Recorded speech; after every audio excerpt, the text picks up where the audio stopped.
Guten Abend, meine Damen und Herren.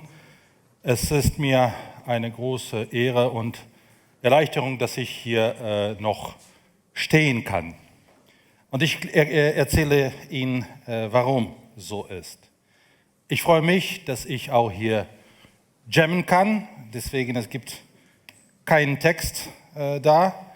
Ich beherrsche keine Musikinstrumenten und alles, was ich mache, ich versuche mit Menschen zu sprechen. Und ich versuche auch meine persönliche Geschichte zu erzählen.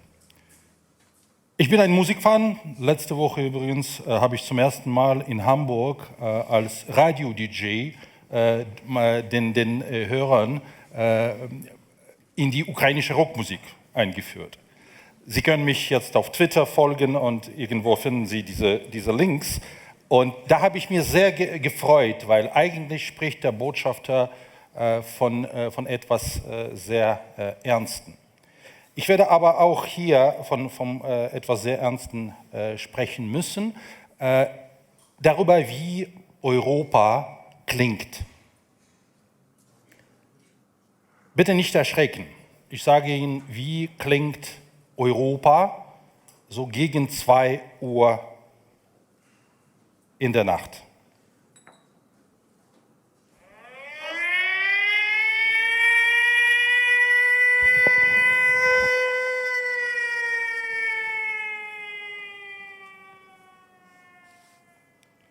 Ich habe eine App, der geht auf. Ich habe nicht abgeschaltet. Schon seit vielen Tagen ist Ukraine durch russischen Raketen und Drohnen beschossen. Und jeder Morgen beginnt mit einer kurzen Nachricht an meine Mutter und meinem Vater, an viele Freunde. Seid ihr okay? Und wenn du die Antwort kriegst, wir sind okay, dann ist alles in Ordnung.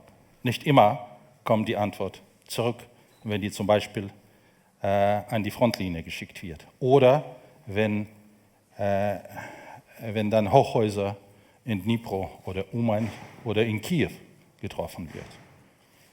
Gestern habe ich von meiner Mutter die Nachricht bekommen. Es war sehr laut. Ich habe über unserem Haus ein Flugzeug gesehen, militärischen Flugzeug. Der war doch unser, oder? Ich sagte, ja Mutter, der russische hätte es nicht geschafft. Bis nach Kiew. Aber so klingt für mich mein Heimatland, Europa, eigentlich 2 Flugstunden entfernt. Nur Unterschied ist darin, dass Sie hören keine zivile Flugzeuge im ukrainischen Himmel.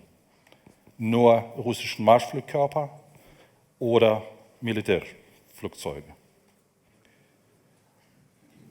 Wie klingt Europa sonst? Rede- und Meinungsfreiheit. Es war heute so kurz nach 7 und ich war in der Gym und kriege eine Nachricht von meiner Botschaftskollegin. Herr Botschafter, überall in Schlagzeilen steht, der ehemalige Botschafter sagt, dass der Neue muss, verzeihen Sie mein Deutsch, Gesetz hochkriegen.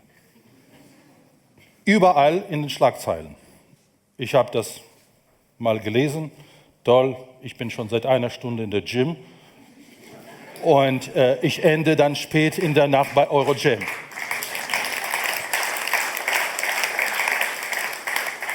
Diese Redefreiheit und auch etwas Humor macht uns Leben auch in schwierigen Zeiten einfacher. Wie klingt Europa? Wir Diplomaten reisen ziemlich viel.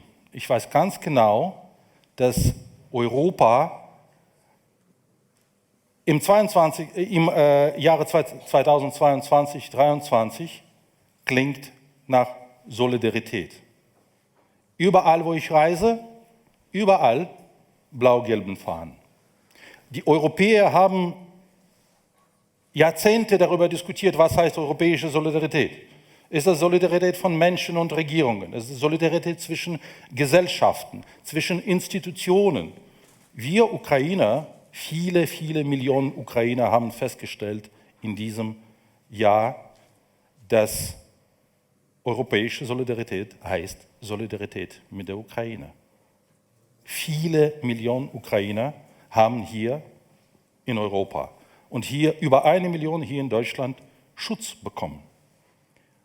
Und das ist kein einfacher Schutz. Man fühlt sich wie in einer Familie. Sehr viele Ukrainer sind privat untergebracht. Die Wohnungen, die Häuser waren geöffnet für meine Landsleute. Und viele davon sagen mir, ich bin kein Flüchtling. Ich bin eine erfolgreiche Geschäftsfrau. Wir hatten ein schönes Haus. Wir lebten zusammen mit meinem Mann, 2 kleinen Kinder. Ich bin Geschäftsfrau und wir hatten ein Unternehmen mit 40 Angestellten und eine Produktion. Jetzt habe ich fast nichts. Unser Haus in Irpin ist zerstört.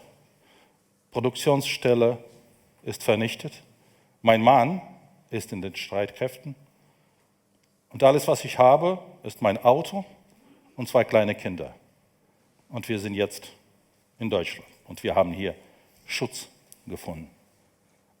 Aber diese Solidarität und die Bereitschaft von Menschen, fast alles uns zu geben und nicht nur aus Mitleid, sondern wirklich aus Bewunderung, Ukraine weiter zu unterstützen. Und ihre Steuergelder machen es uns möglich, dass wir noch existieren. Die deutschen Waffen retten ukrainischen Leben. Gestern haben die Deutschen Gepard Flakpanzer über Kiew viele Kamikaze-Drohnen abgeschossen. Und deutsches IRIS-T-System ist heute das beste Flugabwehrsystem in der Welt, weil der nach Informationen von meinem Oberbefehlshaber, der schickt mir eine Message, sagt bitte den Deutschen Danke, IRIS-T hat jüngst innerhalb von 5 Minuten 13 russischen Raketen abgefangen. Wie viele Leben hat dieses System gerettet von Zivilisten in der Hauptstadt Kiew? Wie klingt Europa? Europa klingt auch nach Freiheit. Und ehrlich gesagt, als ich hierher gekommen war, ich dachte mir, das wird eine Veranstaltung sein. Streifenanzüge, Nadelstreifenanzüge, Krawatten. Der Herr heute im Gym hat gesagt, meine Güte, ein Herr in der Krawatte und in einem Anzug in Berlin, früher war es kaum möglich. Ich dachte mir, okay, vielleicht, ich bin noch nicht ein Berliner, aber trotzdem, es ist Freiheit. Und ich bin gerade hierher gekommen und habe tolle Musik gehört und habe gesehen, wie die Menschen sich freuen. Für mich klingt auch Europa nach Ruhe. Wenn du aufwachst, hörst keine Sirene. Wenn im blauen Himmel du die Kondensstreifen von Zivilflugzeugen siehst und nicht die Streifen von abgeschossenen russischen Marschflugkörpern. Um es zu ermöglichen, brauchen wir all diese wichtigen Dinge zu verteidigen. Es wurde gesagt, Freiheit, also wir wählen Freiheit. Das ist eine parteiübergreifende Veranstaltung. Ich weiß, dass ich den falschen Kanzler möglicherweise zitiere. Wir Ukrainer verteidigen heute diese Freiheit. Und vielleicht können wir auch dazu beitragen, dass die Menschen in Europa verstehen, dass all diese Werte, die müssen verteidigt werden.